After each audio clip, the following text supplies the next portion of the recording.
চশমা museum, a house of world class, জলট্যাক মোড়, বহরমপুর মডার্ন হোটেলের সামনে। বাংলায় বিরোধীদের গণতন্ত্র হরণ করা হচ্ছে। যেখানে বিরোধীদের ক্ষমতা কেড়ে নেওয়া হয় সেখানে গণতন্ত্র আছে বলে আমার মনে হয় না। মঙ্গলবার বহরমপুরে সাংবাদিক বৈঠক থেকে অভিযোগ তোলেন প্রদেশ কংগ্রেসের সভাপতি অধীর রঞ্জন চৌধুরী। বাংলার 3টি থানাকে সেরা ঘোষণা করা হয়েছে। এই প্রসঙ্গে অধীর চৌধুরী বলেন, কোন প্যারামিটারে মুখ্যমন্ত্রী ঘোষণা করেছেন আমার জানা নেই, তবে বাংলার আইন শৃঙ্খলা নেই। দেখছি তাই বলছি। কি করে 3টে থানা সেরা হলো জানি না, আমার সেটা জানার কথাও নয়।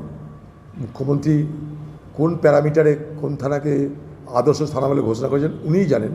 তো আমরা প্রতিদিন যা দেখছি তার উপরে ভিত্তি করে বলছি। যে বাংলায় বিরোধী রাজনীতি করবার অধিকার কেড়ে নেওয়া হয়, সে বাংলায় গণতন্ত্র লুণ্ঠিত হয়। এটা খুব সহজ সরল সত্য কথা। তাই কে কী বললো জানি না, আমরা আমাদের প্রত্যেক দিনের জীবনের অভিজ্ঞতায়, রাজনৈতিক জীবনের অভিজ্ঞতায় দেখতে পাচ্ছি আজ বাংলায় কী চলছে। পশ্চিমবঙ্গের পুলিশ যতক্ষণ পর্যন্ত না অ্যাক্টিভ হবে, সক্রিয় হবে, ইডি জাদু জানে না যে সে গ্রেপ্তার করে ফেলবে।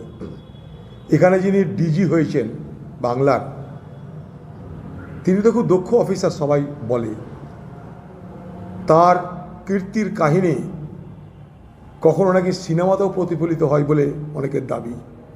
তাই সেরকম কীর্তিমান ডাইরেক্টর জেনারেল অফ পুলিশ, যাকে নিয়ে মমতার গর্ব, সে ডিজি সাহেবকে লোকের সামনে প্রণাম করবার জন্য পরামর্শ দিচ্ছেন। ডাইরেক্টর জেনারেল প্রণাম করার জন্য নয়, স্যালুট করার জন্য ব্যবহার হয় তাদের, আমরা দেখতে পাই। এখন ডাইরেক্টর জেনারেল সে কখনো মমতা ব্যানার্জির সঙ্গে সারা রাত্রি আন্দোলনও করে, আবার মমতা ব্যানার্জি বলছে সবাইকে প্রণাম করো, প্রণামও করে।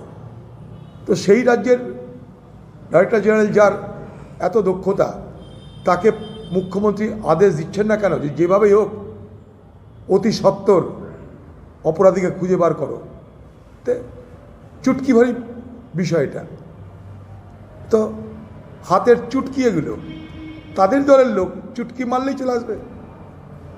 তাই নিয়ে এত লম্পঝম্প ইডি সিবিআইয়ের আনা গোনা মিটিংয়ের কোনো দরকার আছে বলে আমি তো মনে করি না। মামুলি একটা কাজ, এটা ধরবো মনে করলে আজই পুলিশ ধরতে পারে, কিন্তু ডিজি মনে করলে চুটকি ভরা বিষয়টা এক চুটকিতে অ্যারেস্ট হয়ে যাবে যদি ডিজি সাহেবকে নির্দেশ দেওয়া হয়। কারণ এখানকার ডিজি অনেক বড় বড়, আমি বললাম সফলতার সঙ্গে অনেক বড় বড় তদন্ত সম্পন্ন করেছেন, কিন্তু দিদির নির্দেশে তিনি পরিচালিত হন, ফলে সারদা কাণ্ড লোকে জানতে পারে না, শাহনাজ কাণ্ড লোকে কতটা জানবে আমার জানা নাই। কারণ এই ডিজির যে ট্র্যাক রেকর্ড, সেখানটায় তৃণমূলের তাবেদারি করার একটা বিস্তারিত বর্ণনা আমাদের কাছে আছে।